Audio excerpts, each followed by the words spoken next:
Hello again. I have a few more things on my mind, and I want to respond to some of the feedback. Well, not really feedback, some of the responses I've gotten. And I guess what I think the most important topic to clarify here is the whole operative speculative distinction, because the stuff I'm hearing is really confused. Okay, uh, let me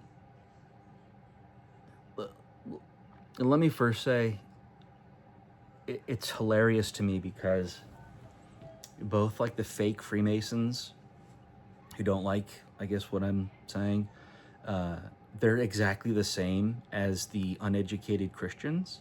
It's like they're the same people, but they're yelling from different sides.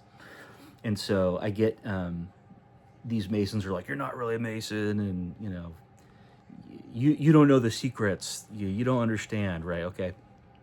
And then from the from the Christian side, I get um, the same thing. Oh, you don't understand. You just don't understand Albert Pike, and that along with I think I've been told I'm going to burn in hell for eternity now, like 10 or 11 times. So it's just like two sides of stupid, and they can't see each other, but they're exactly the same. Okay, the stupid Mason and the uneducated religious person, they're the same person. Um, that aside, uh, guys, Albert Pike has nothing to do with Freemasonry. Okay, he was an ignorant slob.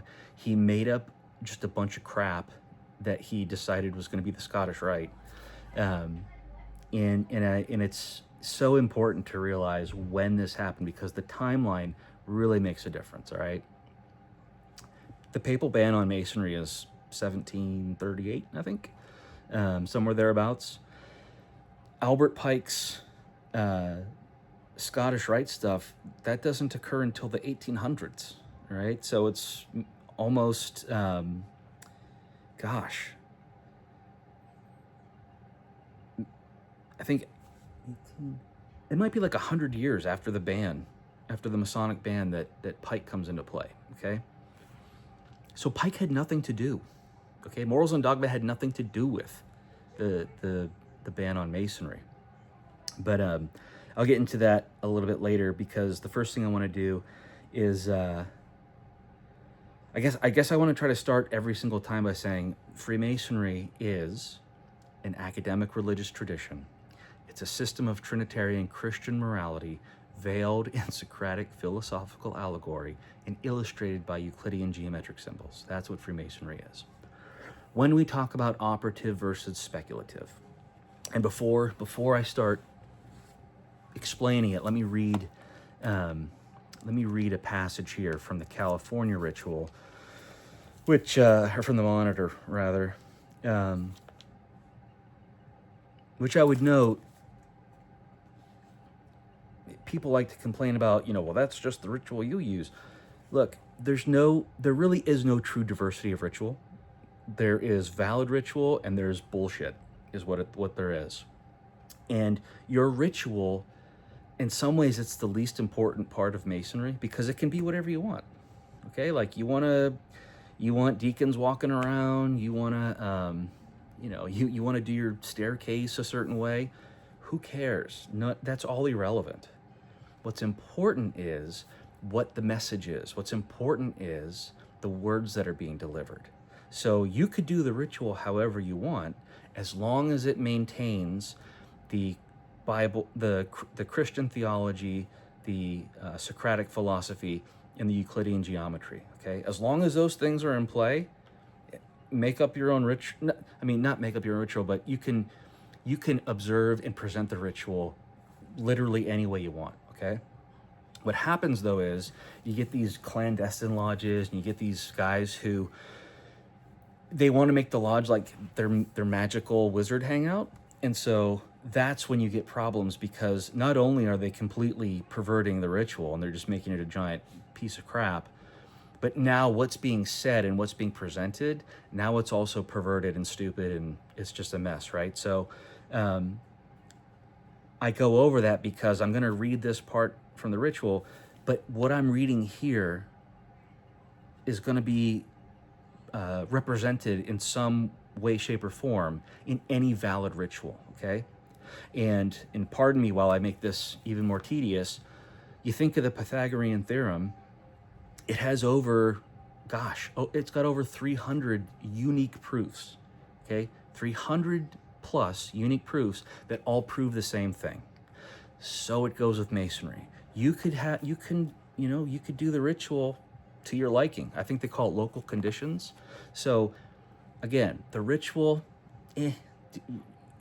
as long as it conforms to and abides by a Trinitarian Christian morality, a Socratic philosophical allegory, and a Euclidean geometric use of symbols, you're pretty good, okay?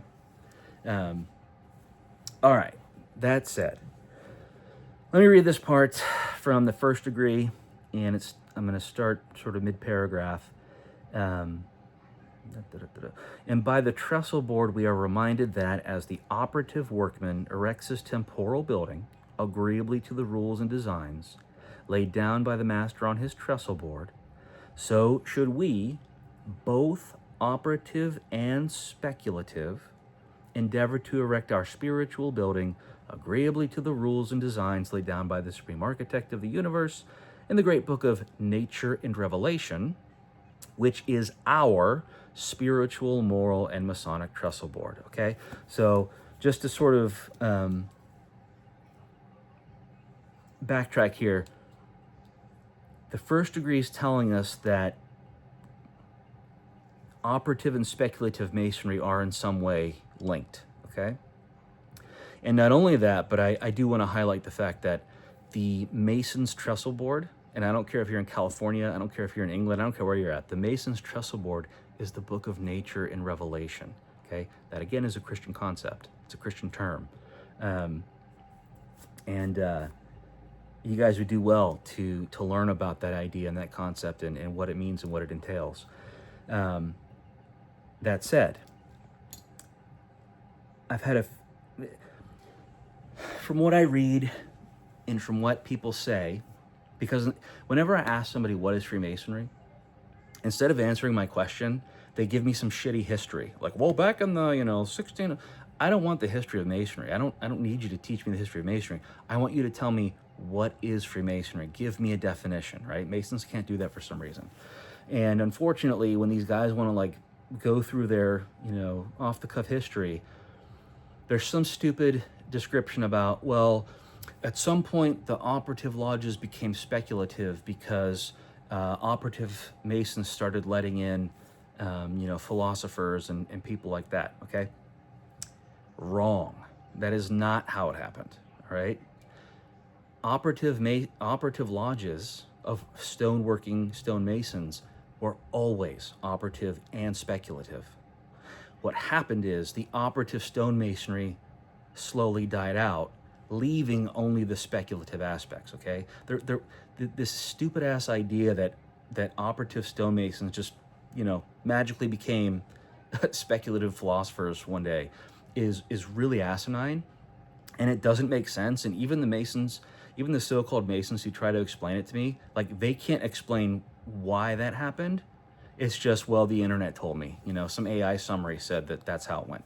Okay, let me read from this, this book, Gothic Design Techniques, the 15th century design booklets of, Matthias Rorichser and Hans Schmutermeyer, okay? So this is a study of Masonry in the 14 and 1500s, and and I want to read. I mean, it's a beautiful book. So if you have the time and the desire, I recommend you pick it up and read it. But I want to read. I'm gonna read this. This is from the Schmutermeyer of Nuremberg. It's in one of the little Masonic books he wrote. Masonic for operative Masons, okay? By the grace of Almighty God, I have written this little book in order to answer the petition of many honorable persons for improvement and refinements in the building of holy Christian churches, and for the edification and instruction of our fellow men and all masters and journeymen who use this high and liberal art of geometry, so that their feeling, speculation, and imagining can be better subjected, after memorization, to the true basis of measured work, and be allowed to take root.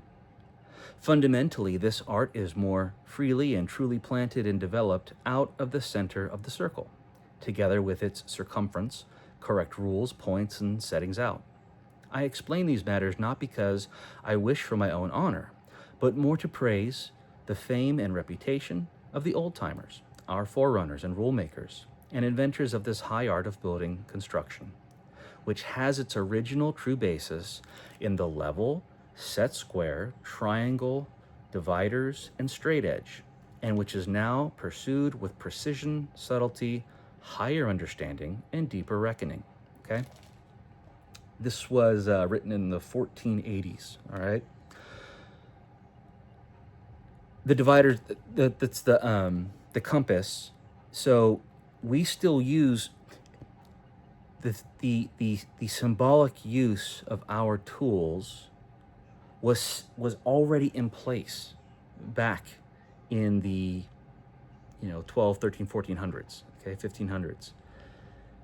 Again, what happened is the need and desire for giant, beautiful cathedrals died out, and you didn't need all the operative stonemasons anymore. And so what happened is, as the operative aspect of the guilds dies, the speculative side is still there. And that's probably when you did get more of an intellectual influx of people, because now we're not meeting now to build a cathedral, we're meeting now to study and to learn the liberal arts, geometry, of course, which would have been Euclid is what they were studying. And I bring that up because I do think Masons also they don't really know when to say speculative Masonry starts. Some people tell me, it's 1717 with the Grand Lodge merger. Wrong. Some people tell me, the first was Elias Ashmole, right? And I think that's in the 1600s. But again, wrong. Okay, I think the best place to... it might not be the exact place, but I think the safest place is with the Regius poem, okay, the Halliwell manuscript, which is between 1390 and 1450, because there we get that famous passage which literally tells us that Masonry is both, that it has this dual meaning, right? That it's stonework, but it's also geometry, okay? So from the Halliwell manuscript here, or the Regius poem that goes by both names, by imitation of these teachers together, at the prayers of these lords, they demonstrated geometry and gave it the name of Masonry. Okay, for the most honest craft of all, these lords' children did fall thereto, to learn from him the craft of geometry, which he practiced most zealously. To learn from him the craft of geometry, the him there is Euclid. That's who they're talking about, okay? And in fact, one of the, people look to the Regius or the Halliwell manuscript as a Masonic document. This isn't a Masonic document. The reason this book is important is because it helps track the transmission of geometry, right? So this is helping us to understand that Euclid, right? Euclid traveled around, and he was lost for a while, right? And then he kind of came back. And so there's an interest in understanding how Euclid and these ideas traveled around through time and space. And this is important because this helps us note that, I guess according to the poem, it would have been like the 900s with Athelstan is where Euclid starts to pick back up. I guess whatever that would have been called, I'm blanking at the moment. But the point being is, this document isn't important because of Freemasonry. This document is important because of geometry, among other things, right? But the reason it's important, the reason it's made important for Freemasonry is because this is, again, this is I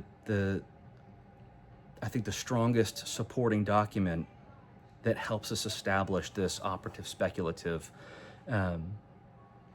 setup within Freemasonry. All right, that was a lot. I've been rambling, but just to sum all that up, there was no transition from operative to speculative, okay?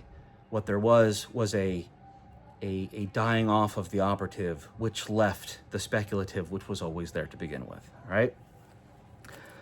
Okay, why am I bringing all this up? Because according to me, right, let me just own this, all right? Yes, I know better. I know better than you. I know better than the people who are trying to sell the fraternity, all right? I know better, and I'm going to use my research and my learning over the past decade to assert this, and any of you are free to try to prove me wrong if you actually give me a proof. But what I'm setting the sort of proto-origins or proto-Masonry in the 1300s, because it develops out of the chivalric, it develops out of chivalry, out of the chivalric orders, and it becomes a symbolic order, okay? And of course, you know, that's what makes part of the, that's part of the Templar myth, is they had the sword and the trowel, okay? The sword and the trowel is not a Masonic concept either. It's a super old Christian concept. And so you had, you know, the Templars were fighting with one hand, and they were building stuff with the other, right? So they have the sword and the trowel. It's a super old concept, and all that to say, I'm placing the actual conceptual origins of Freemasonry in the, I'll say the 1300s. Freemasonry is not banned by, the papal ban of Masonry doesn't occur until 1738, okay? So there's a good 400 plus years there where there's no issue, okay, between Christianity and Freemasonry. It is my contention that the late 1600 to 1700s is when things go sideways, and what happens is speculative Masonry really just becomes a party hangout for, you know, degenerate losers and idiots who want to hang out, right? They want to wear a little badge or a medal or something, and they want to, you know, toast each other and say stupid shit all the time. That's where you get this break between fraternity and Freemasonry. And I say that 1717 is really what turns Freemasonry into a franchise business. Right now it's just something to be bought and sold. You can open a franchise. There's no real purpose to it other than using it as a way to, you know, kind of collect funds, because you still had to pay dues back then. And also, lodges were a good way of, they'd be what we call like a soft power. So it was a good way to sort of spread your ideas and spread your culture. It was a good way to colonize, is what it was, because you open up a lodge somewhere, and now you can pretend that you're there. You're being benevolent. You're there for the fraternal aspects, which was not really the case. Okay, so the papal ban is 1738, and you guys keep coming at me with this Albert Pike stuff. Albert Pike isn't born until the 1800s, okay? And the Scottish Rite, the Albert Pike Scottish Rite, really doesn't, I mean, it's got, what is it, like 100 years later that it kicks in? So no stupid Masons who were too dumb for the 3 degrees, and so they had to take an extra 32 and still not learn anything. And no to the uneducated Christians who are like, you're going to burn in hell because Albert Pike said Masonry is a Luciferian Kabbalah or something, okay? You guys are both really stupid, and you're frustrating because you just won't listen, all right? It's so important to understand that Albert Pike and the Scottish Rite have absolutely nothing to do with Freemasonry, okay? They are not Freemasonry. They are the Scottish Rite is just you know what it is, the Scottish Rite? The Scottish Rite is a costume play. It's a LARP of the Illuminati. And if you even look at the way they're constructed, okay? So the Illuminati, Weishaupt's Illuminati, right? That's 1776. And then it lasts for 10 years or something. I forget, it doesn't last it's like a decade or something it lasts. But his whole Illuminati setup was basically like I think it's like you're a baby, and then it's the Masonic orders, and then goodness, and I think it's lesser mysteries, and then you go to greater mysteries, and then at some point you were gonna like go up to this like even higher upper echelon, this fourth tier, and all the way through you have these dumbass names like and they're giving each other names like Spartacus and just titles of all kinds of idiocy. Well, where do we see that? We see it in the Scottish Rite. It's the same dumbass stuff, the same stupid names, literally the same stupid hierarchy, right? It's Lodge of Perfection, and then it's Rose-Croix, and then it's Kadosh, and then Consistory, right? And so what the Scottish Rite is, it's again a retarded bastardization of the Illuminati, which itself was a retarded bastardization of Freemasonry. But it was a bastardization of an already derivative cesspool Masonic fraternity. And so there's like all of this dysgenic reproduction of stupid men have led us up to today, where Freemasonry again is just, what's a Freemason? Anyone who identifies as a Freemason. Okay? Please, Albert Pike, Scottish Rite, not Freemasonry. Stop using it. If you really want to whine about Freemasonry, go back to the Rosicrucians, okay? Because there, I think you might have an argument, right? The Rosicrucians, they're the ones, I would say that's ultimately where all of the secular Protestantism comes from, right? It's from them. And that does happen in, is that the 1500s? Reformation is like 1530s, right? Church of England kicks off. Well, you might have an argument there, but with Albert Pike, absolutely not. And it doesn't help that the 1800s is such a shithole for humanity, right? We've got Albert Pike, we've got what are they called? The lame people, Blavatsky, right? I think Annie Besant is in that timeline, and of course Aleister Crowley. All of these subhuman degenerates polluting the world with spiritism, all kinds of like perennial bullshit where all religion is ultimately part of the same thing. I mean, the 1800s was really a pollution, not just for Masonry, but for a lot of different reasons. And so you guys really need to be able to just create a timeline for yourselves and look at how you think you understand Freemasonry, and ask yourself, where does my understanding of Freemasonry fit within the actual history of Freemasonry?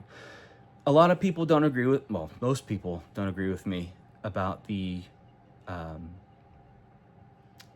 sort of the origins of Freemasonry being in the 1200s.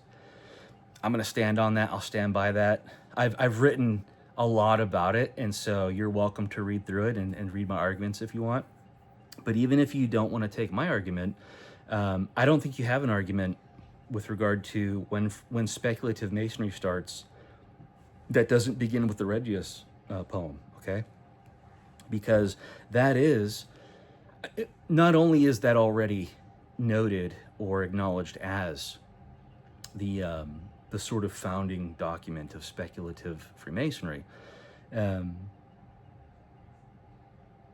outside of like an appeal to authority, if you read it, I meet Masons who have never even heard of it, right? Kind of sad. But if you take the time and read it, you will note that it's very similar to the ritual that we use. Maybe not in terms of the words, right? But if you can see beyond, if you can see past, the language, and look at the structure and see how it's written, they're really similar, okay? And of course, there's a lot of there are a lot of the same concepts and ideas that are presented in the Regius poem that come through with, again, English emulation, Preston Webb, or whichever valid or legitimate form of Masonic ritual you happen to be using. I can't. It gets a little frustrating when people want to bring up like Swedenborg or Schroeder Rite or again traditional observance. These things are garbage. Actually Swedenborg he's sort of like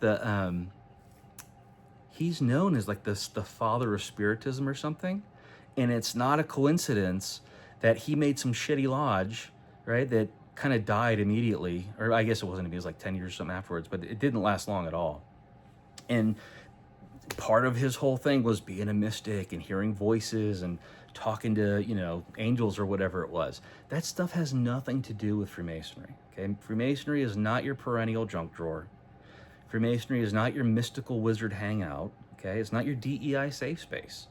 Freemasonry is the speculative aspect of stonemasonry that has never left, okay?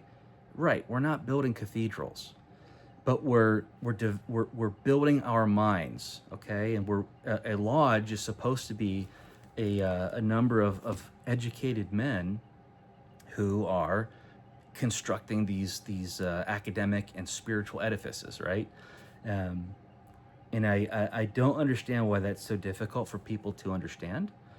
But again, if you will, just create a timeline for yourself, right? And look at,